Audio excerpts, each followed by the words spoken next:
2 since I buried my son. My son died from the coronavirus, as I mentioned, but not in the way you think.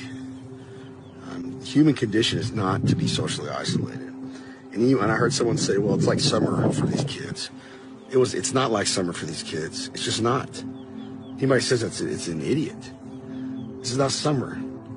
You have parents who are stressed out because they lost their jobs. That's not like summer. You got kids who have no interaction with their friends other than through Fortnite and FaceTime. That's not like summer. You have kids who can't go run off their energy at PE class. They can't get that one hug from their teacher that they needed. There's social and emotional challenges beyond comprehension. And we're only going to begin to understand the effects, and it will be incredibly hard to track and incredibly hard to prove my thesis because the network effects of how this all happened, the butterfly effect, is too complicated. But my belief is that we have a bubble, a social and emotional bubble that's about to burst. And it's been coming for a while. I think Hayden was an incredible kid. He wasn't depressed. He wasn't someone who moped around. I mean, like any teenager, he was hard on himself at times. Probably a lot like me, pretty competitive guy. And like anybody, had his own insecurities here and there. My son, the story behind my son, for those who want to know, back in December, he got a brand new monitor for Christmas. That's what he wanted. He was a big time gamer, and I got nothing wrong with gaming. That's what he wanted, to play Fortnite. He's an incredible Fortnite player, one of the top for his age in the country. And I'm very proud of that gift, and that one of those wonderful for a couple of months, right before the virus started.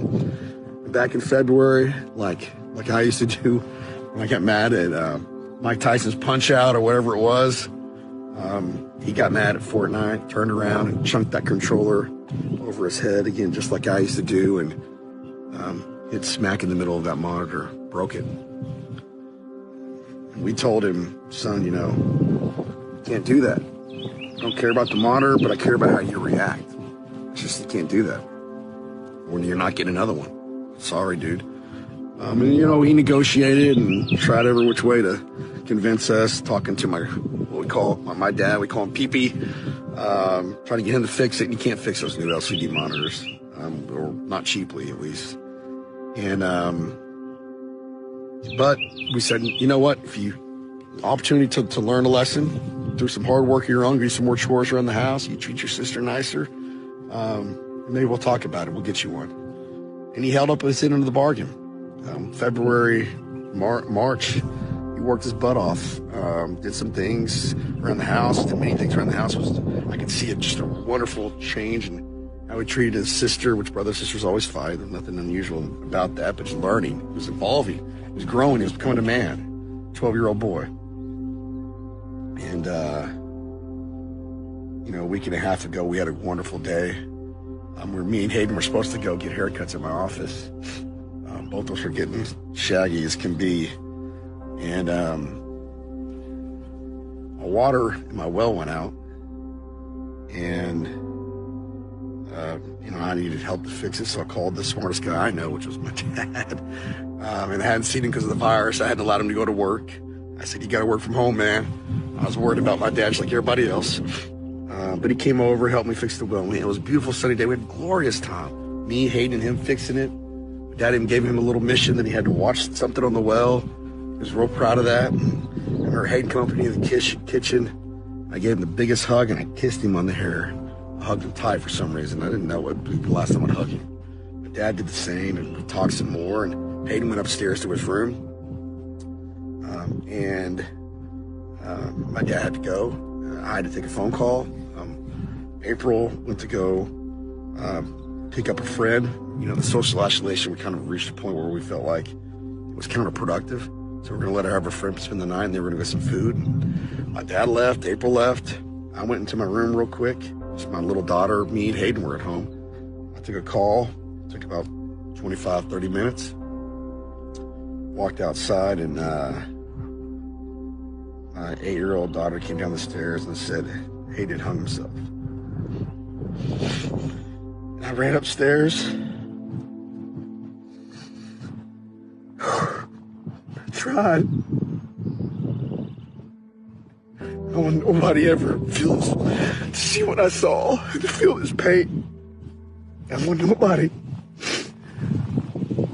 And as we found out, you know, we were in shock the first couple days. Just where did this come from? How this happened? I'm a horrible parent.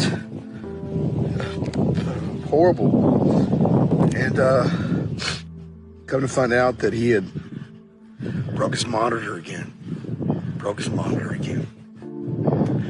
And in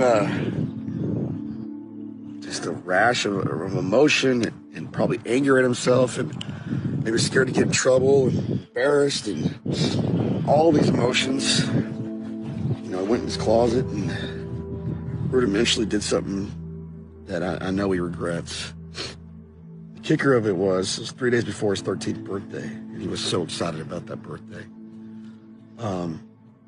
So excited about his birthday.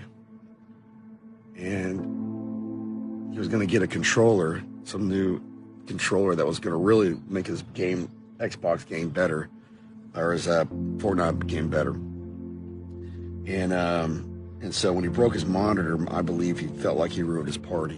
He ruined his birthday. He already couldn't have a birthday party because of social isolation. Imagine that as a 12-year-old boy.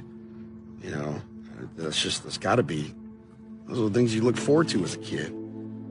And then you accidentally ruin it because you break your monitor and you aren't going to be able to use your birthday present here in a couple of days, and you can't go see your friends. And you're stuck. You didn't have PE class to run it all out, and you know all those things. Everybody's playing Fortnite across the country. Kids are staying up later than they are, so they don't have the skills.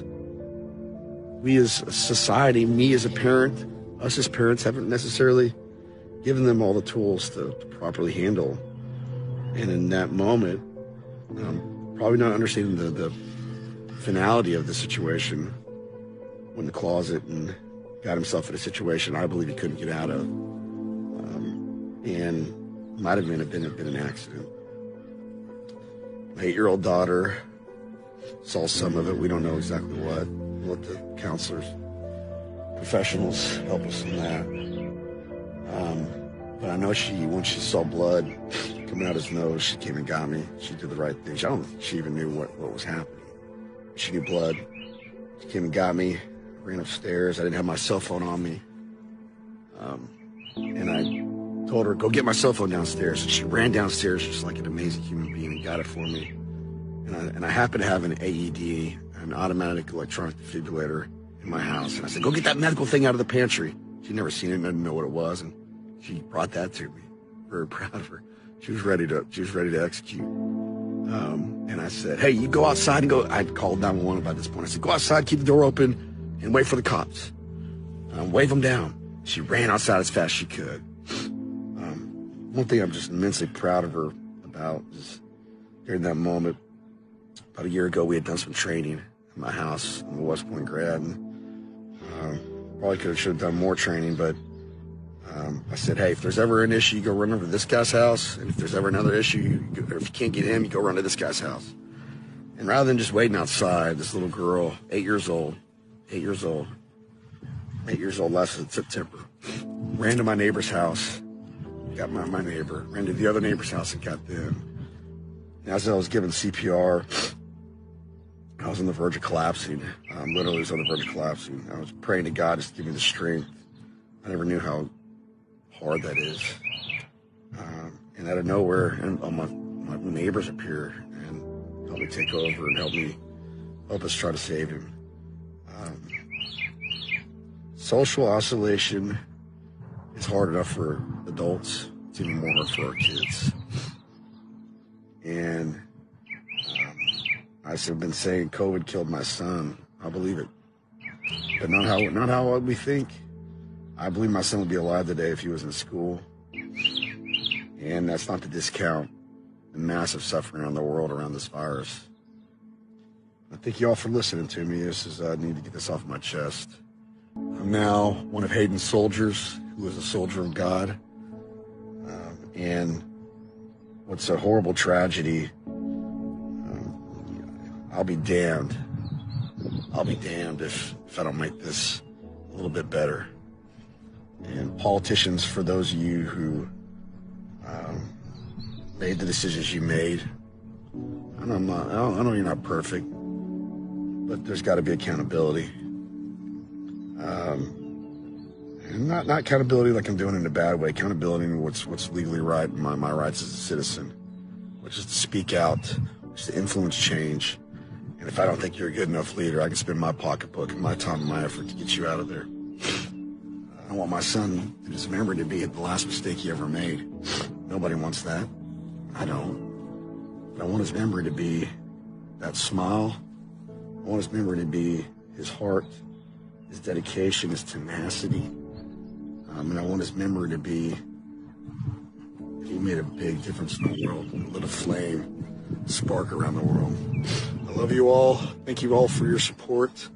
All my friends, all my family. And buddy, see you soon. Thanks, guys.